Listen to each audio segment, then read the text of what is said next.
there was a man in India whose name is Shankaran Pillai. Okay, it's like John Smith.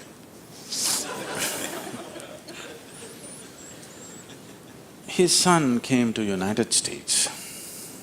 Obviously, an Indian young man means he's a software engineer.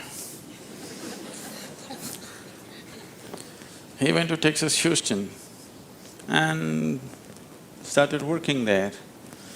Then he fell in love with a white American woman. He struggled because back home, this love affair is a crime. He struggled and struggled, then one day told his mother. Then the mother informed the father, and the father exploded. He went back home to convince him, didn't work, because in India, if you have to get married, they're tracing your family tree for 5,000 years. They're looking at the genetic purity of the person that you're marrying. So somebody from somewhere else, a white woman from America, how can you marry her? What do we know about her genetics? Where does she come from? What is her lineage? Da, da, da, da. So no way to convince, he came back. And of course, when he came back again, he fell in love and they went ahead. Then the father disowned. Shankaran Pillai just disowned his son, I have nothing to do with you. But years went by and they had a boy. And the boy's picture from the day he was born, it was on the Facebook, and the wife sticks it in his face, and the little baby, and it is growing up every day and all the things. Slowly, you have disowned the son, but the grandson is a different matter. Slowly, within a matter of 1-2 years, he completely fell in love with this little baby that he has not seen. Things happened and people started coming from America, those who were traveling. Oh, you must see your grandson. You not seen him? Oh, you must see him, this is the fruit of your life. Slowly it caught him. Then he decided he's not going to see his son's face. He'll come to America and only see the grandson's face. And of course he's not going to look at that white woman.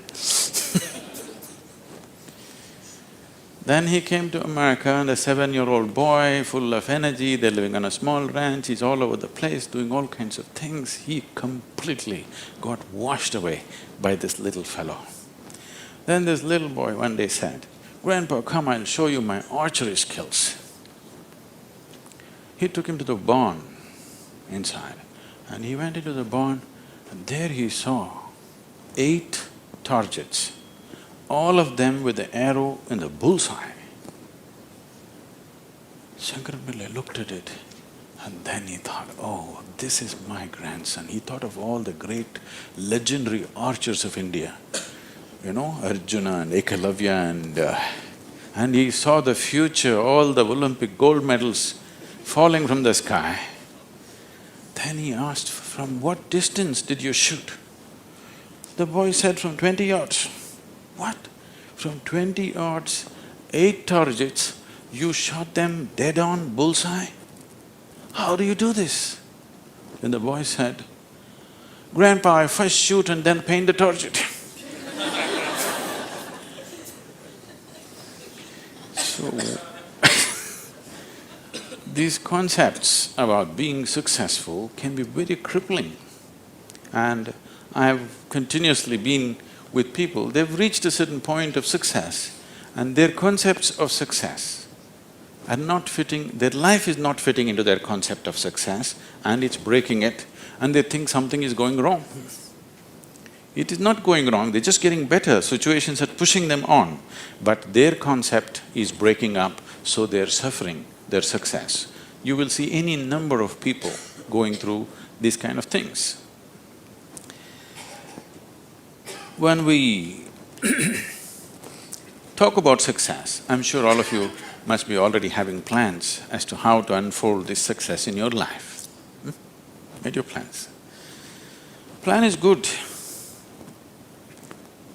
but plans again can get caught up in things because you plan from what you know today. Nobody can plan from something that you do not know.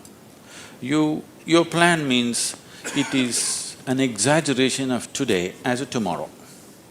Right now you're here at a certain level, now you think, my plan means this must be 10 times more in this many years or whatever, or 100 times or 1,000,000 times or whatever.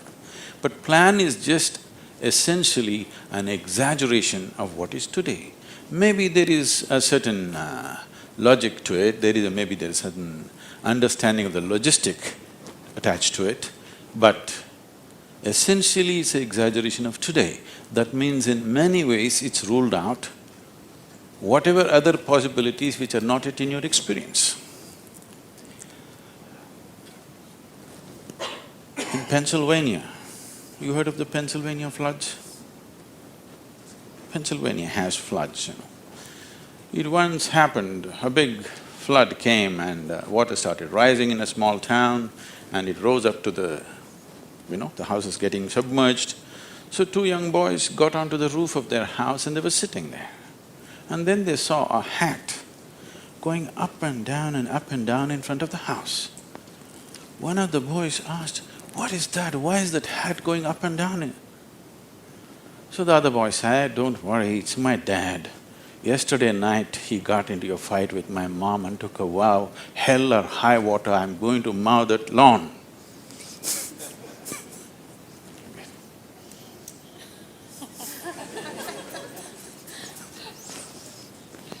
So, plans can be debilitating.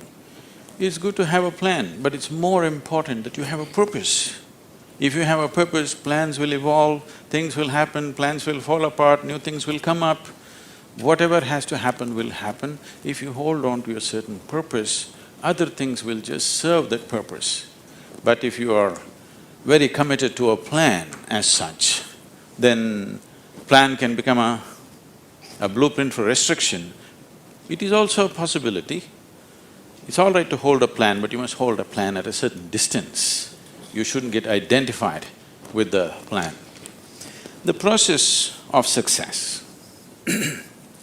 See, essentially success is a desire in every human being. You can put some fire into it and make it your passion. But if it becomes a need within you, that you must be successful, otherwise you will suffer, then you are heading for a problem, a serious problem.